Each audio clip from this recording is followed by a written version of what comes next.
목과 어깨가 아픈 원인은 여러 가지가 있습니다. 근막 통증 증후군, 목 디스크, 후골인대 골화증 같은 여러 병들이 있는데 그 중에서 가장 많이 차지하는 것은 일자목과 거북목입니다. 일자목과 거북목이 오랫동안 방치하게 되면은 두통과 등 통증도 같이 유발하게 됩니다. 오늘은 여기에 대해서 한번 알아보도록 하겠습니다.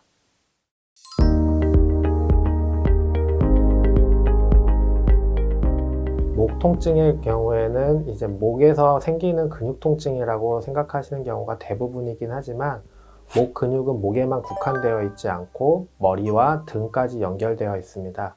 목 근육이 과도한 긴장과 문제가 생기게 되면은 목뿐만 아니라 머리와 등에도 근육들이 같이 긴장을 하게 되고 통증을 유발하게 됩니다.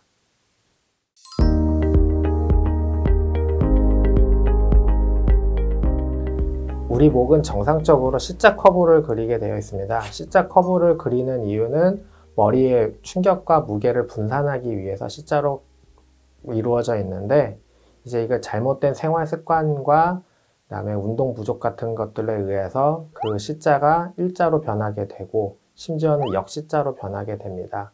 그렇게 되면은 이제 정상적인 근육의 길이들이 너무 짧아지거나 늘어나게 되면서 비정상적인 긴장 상태가 유지가 되고 그래서 통증이 발생을 하게 됩니다. 일자목이 유지가 되게 되면 충격 자체가 분산이 안 되기 때문에 뼈와 디스크에 충격이 많이 가해지게 됩니다. 그래서 남들보다 빠른 퇴화가 발생하게 되고 목 디스크나 협착증에 훨씬 더 빨리 노출이 되게 됩니다.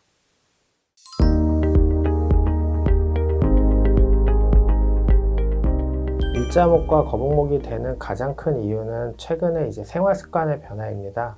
스마트폰이나 컴퓨터 사용량의 증가로 자세가 비정상적으로 고개를 숙이거나 그 다음에 같은 자세를 오랫동안 유지하게 되면서 근육들이 비정상적으로 긴장을 하게 되고 그에 의해서 생기게 됩니다.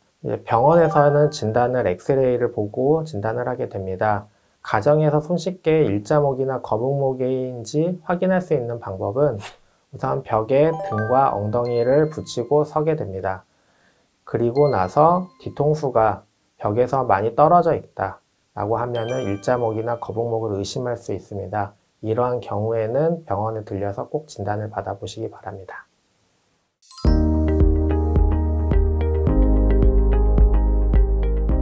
일자목 치료의 가장 중요한 것은 생활 습관의 교정입니다. 생활 습관을 교정을 하고 자주 스트레칭을 해줌으로써 근육의 올바른 사용을 하게끔 유도하는 것이 가장 중요한데요. 근데 이제 일자목이나 거북목 같은 경우는 오랜 시간 동안 생활 습관과 태도 때문에 발생을 하기 때문에 본인이 할 수 있는 것에서 일부 한계가 있습니다. 그렇기 때문에 병원에서 이제 과도하게 짧아지고 작은 근육들은 이완을 시켜주고 심하게 뭉쳐있는 근육은 체해 충격파 같은 치료를 먼저 받는 것을 권장해 드립니다. 또한 목 디스크나 협착증이 같이 동반될 가능성이 높기 때문에 그에 대한 검사도 필요합니다.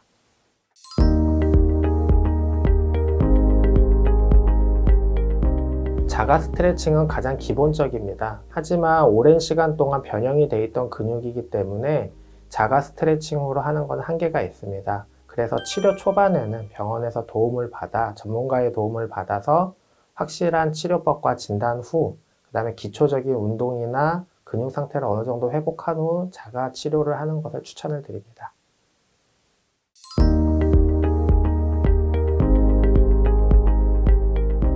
경추베개는 효과가 좋습니다. 대부분 베개가 이제 머리를 받쳐주게 되는데 경추베개는 목을 받쳐주고 C자 커브를 유지하게 만들어주기 때문에 경추베개가 일자목에는 도움은 많이 됩니다.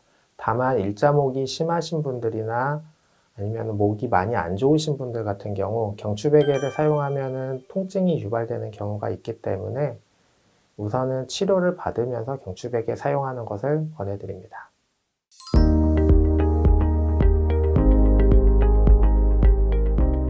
이제 근육이나 이제 관절 같은 경우에 비정상적인 상태가 유지가 되기 때문에 정상적인 상태로 유지를 해주는 경추베개가 불편하다고 느낄 수는 있습니다.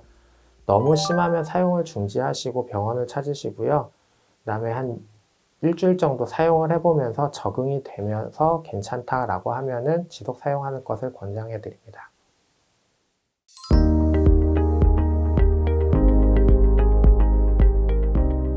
경추성 두통이 유발되는 원인은 머리와 목의 근육의 과도한 긴장과 이완 때문에 생기는 통증이기 때문에 타이레놀보다는 소염 진통제 그리고 근이완제를 같이 복용하시는 것을 추천을 드립니다.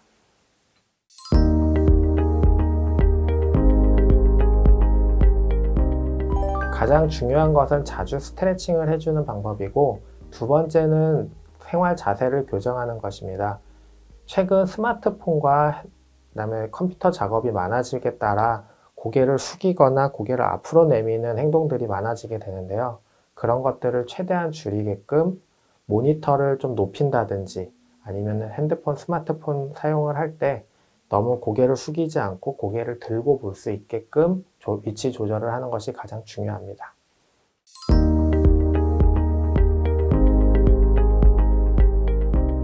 통증이 지속이 된다면 통증을 참지 마시고 빠른 진료와 치료를 하시는 것이 가장 중요합니다. 요즘 인터넷에 잘못된 치료법이나 운동법이 너무 많이 홍보가 되고 있습니다. 올바른 치료법을 위해서는 정확한 진단과 올바른 치료법을 위해 진료를 받으실 것을 권해드립니다.